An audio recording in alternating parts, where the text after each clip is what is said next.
Si tu as 10 ans devant toi et que tu ne fais rien de différent, tu auras simplement 10 ans de plus, rien de plus. C'est la phrase qui a changé la vie de milliers de gens, et pourtant, presque personne ne l'a vraiment comprise. La plupart des gens pensent que le temps arrange les choses, qu'avec 10 ans de plus, on aura automatiquement plus d'argent, plus de sagesse, plus de succès. C'est faux.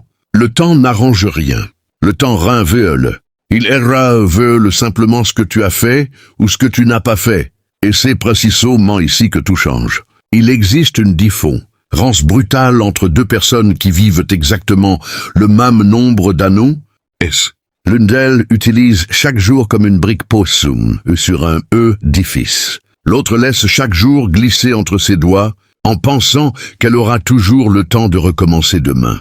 Le problème, c'est que demain finit toujours par arriver sous la forme d'aujourd'hui. Imagine 2 hommes de 25 ans.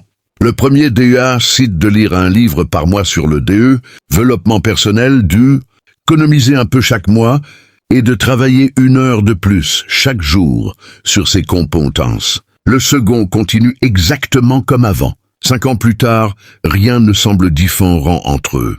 10 ans plus tard, le regard devient si grand qu'on croirait qu'ils n'ont jamais vécu dans le meilleur monde.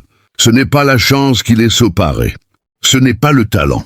C'est une accumulation silencieuse de petites décisions, un peu jour après ce jour, jusqu'à devenir une force impossible, relarvatée. Mais ce n'est pas le plus surprenant.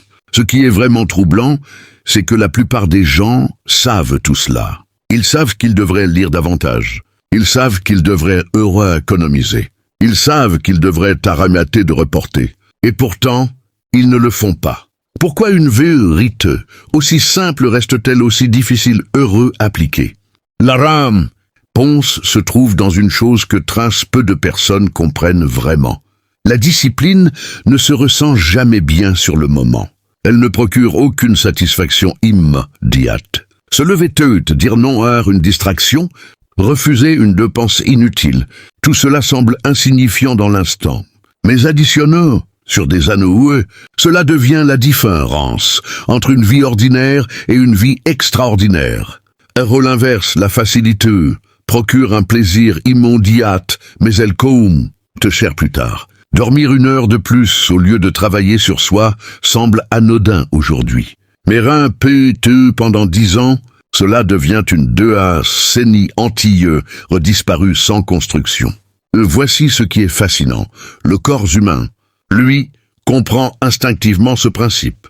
Un muscle qui n'est jamais sollicité s'affaiblit avec le temps.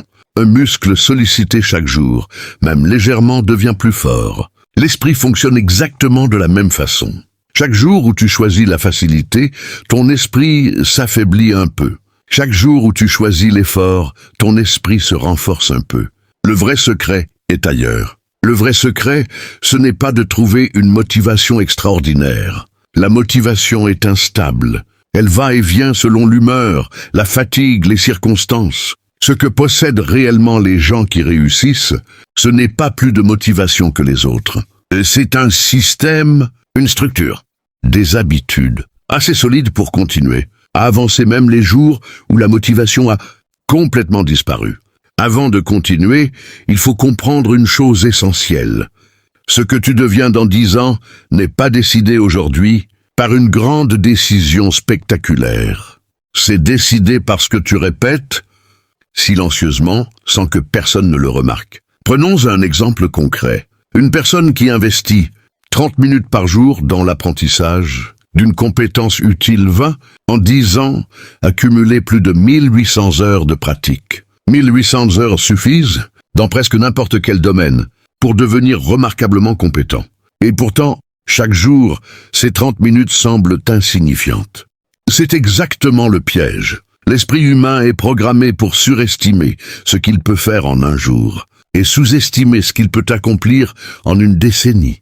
C'est pour cette raison que les gens abandonnent après 2 semaines, en pensant que rien ne change, alors que le changement réel n'apparaît souvent qu'après des mois de constance invisible. Ce que très peu de personnes comprennent complètement, c'est que la réussite n'est presque jamais un événement.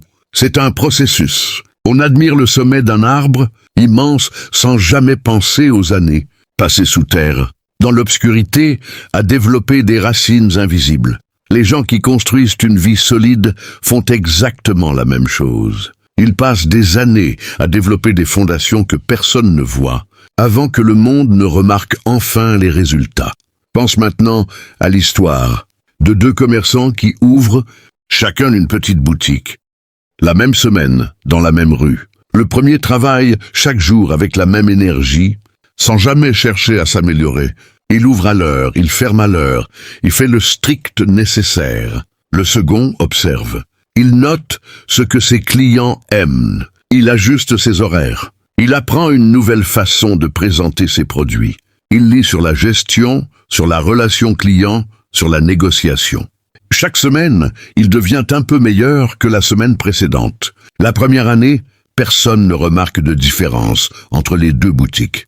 La troisième année, la boutique du second commence discrètement à attirer plus de clients fidèles. La cinquième année, il a ouvert une deuxième boutique. La 10e année, le premier commerçant se demande encore pourquoi certaines personnes réussissent et d'autres non, sans jamais réaliser que la réponse était sous ses yeux depuis le début. Ce que très peu de personnes comprennent, c'est que ce deuxième commerçant n'était ni plus intelligent ni plus chanceux. Il avait simplement pris une décision, un jour ordinaire, de ne plus jamais rester immobile. Maintenant, parlons de ce qui bloque réellement la majorité des gens. La première chose qui détruit 10 années entières, c'est l'attente d'un moment parfait. Beaucoup de personnes se disent qu'elles commenceront à changer quand elles auront plus de temps, plus d'argent, plus d'énergie ou plus de certitude. Ce moment idéal n'arrive jamais. Il n'existe pas. Les gens qui avancent ne sont pas ceux qui ont attendu les meilleures conditions. Ce sont ceux qui ont commencé avec ce qu'ils avaient là où ils étaient, avec les ressources limitées dont ils disposaient. Pourtant, presque tout le monde connaît quelqu'un qui répète depuis des années la même phrase. L'année prochaine, je commence vraiment. L'année prochaine devient 2 ans. 2 ans deviennent 5. Et un jour, cette personne réalise avec une douleur silencieuse que la moitié d'une décennie s'est envolée en attendant un signal qui ne viendrait jamais. La deuxième chose qui détruit 10 années entières, c'est la comparaison. Comparer son chapitre 3 à leur chapitre 25. Voir quelqu'un réussir et penser qu'on a déjà raté sa chance, alors que la seule vraie comparaison utile, c'est celle entre la version de toi d'aujourd'hui et celle d'il y a 1 an. Imagine un instant que tu observes une graine plantée en terre. Pendant plusieurs semaines, rien ne semble se passer à la surface. Aucun signe visible de progrès.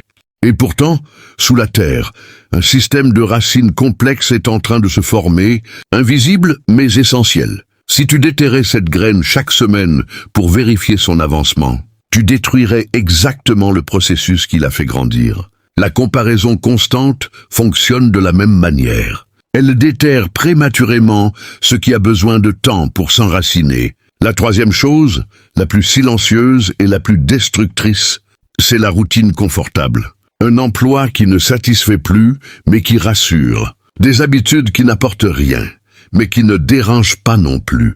Le confort ne crie jamais. Il chuchote doucement, année après année, jusqu'à ce qu'on se réveille, en réalisant qu'une décennie entière s'est écoulée sans réel mouvement. Le plus dangereux dans le confort, ce n'est pas qu'il fasse mal. C'est justement qu'il ne fasse pas mal du tout. La douleur pousse à agir. Le confort endort. Et c'est pour cette raison que beaucoup de gens ne changent jamais rien.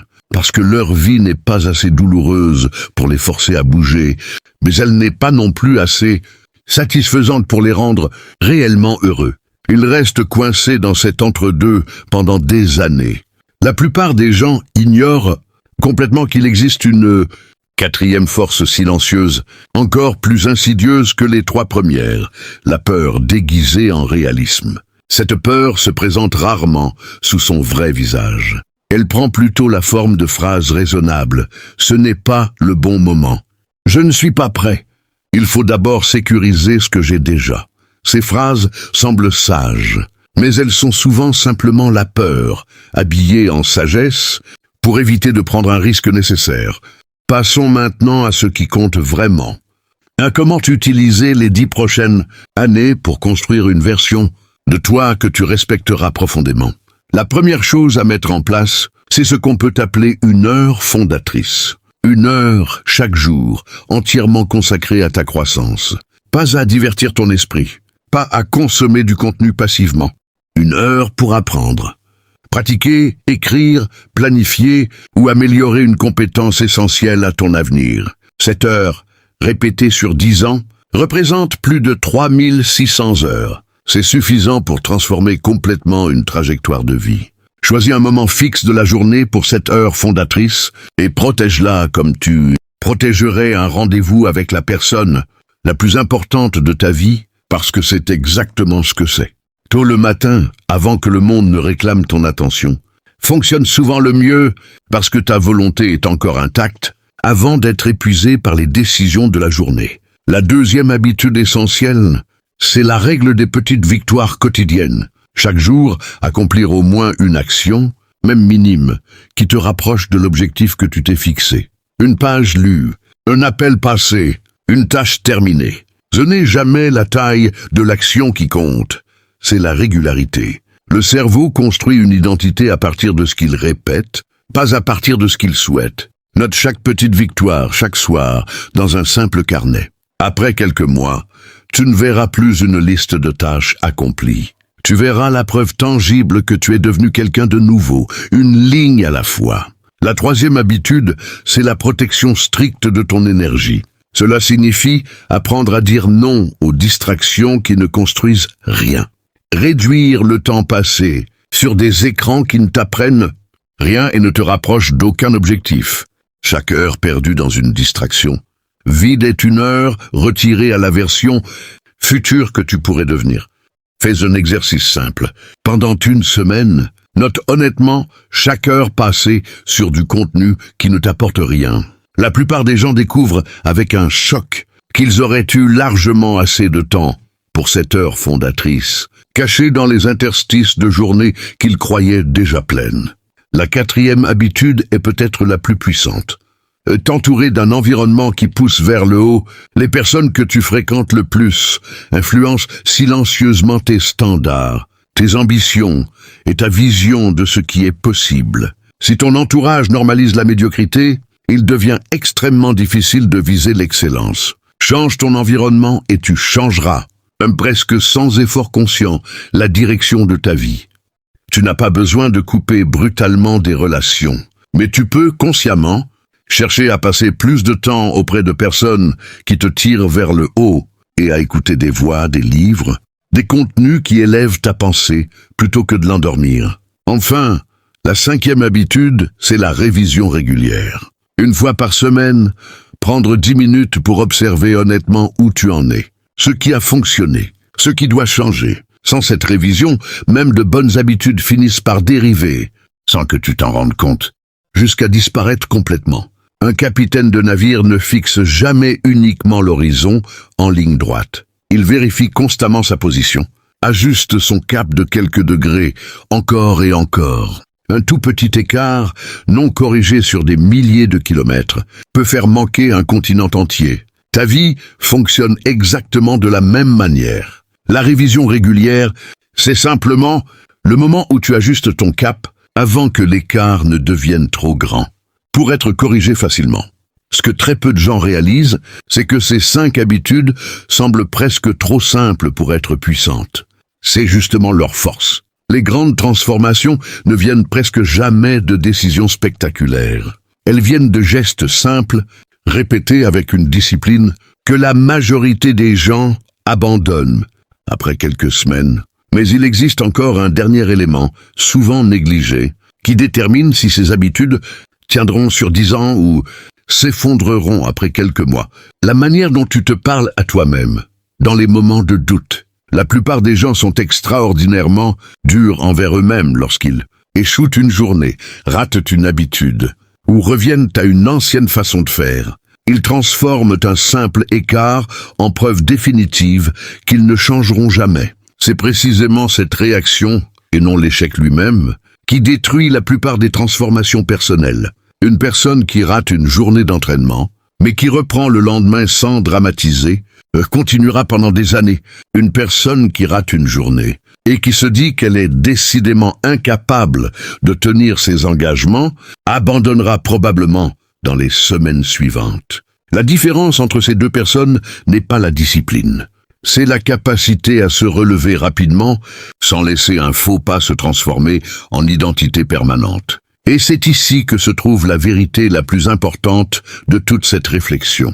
Dans 10 ans, tu auras vécu exactement le même nombre d'années. Que tu changes quelque chose aujourd'hui ou non, la seule question qui compte vraiment, c'est celle-ci. Dans 10 ans, regarderas-tu en arrière avec fierté, en te disant que tu as utilisé ce temps pour construire quelque chose de solide? Ou regarderas-tu en arrière avec regret, en réalisant que 10 années entières se sont évaporées dans la facilité, la distraction et l'attente d'un moment qui n'est jamais venu? Le temps ne demande jamais la permission. Il avance, que tu sois prêt ou non. La seule chose que tu contrôles réellement, c'est ce que tu choisis de faire à l'intérieur de ce temps. Pense à toutes les personnes que tu admires aujourd'hui, celles dont tu regardes le parcours avec une forme de respect silencieux. Aucune d'entre elles n'a construit sa vie en un jour. Chacune a traversé des périodes où rien ne semblait avancer, où le doute était constant, où l'envie d'abandonner était réelle. Ce qui les distingue n'est pas l'absence de difficultés, c'est la décision, répétée des milliers de fois, de continuer malgré tout. Alors imagine maintenant, très précisément, la personne que tu pourrais devenir si, chaque jour pendant les 10 prochaines années, tu choisissais la discipline plutôt que la facilité, l'effort plutôt que le confort, la construction plutôt que l'attente. Imagine te réveiller dans 10 ans et regarder en arrière sur une décennie entière de croissance constante. Imagine ce que tu aurais appris, ce que tu aurais construit, les personnes que tu aurais aidées en devenant, toi-même, une meilleure version de qui tu es aujourd'hui. Cette image n'est pas un rêve lointain et abstrait. Elle est la conséquence directe et mesurable de ce que tu choisis de faire, aujourd'hui et demain et le jour d'après. Cette personne existe déjà, quelque part dans ton futur. Elle est simplement la somme de toutes les décisions que tu es sur le point de prendre, à partir de maintenant. Dans 10 ans, tu auras de toute façon 10 ans de plus. La seule question qui restera, c'est de savoir si tu auras aussi 10 ans de croissance, ou seulement 10 ans d'attente.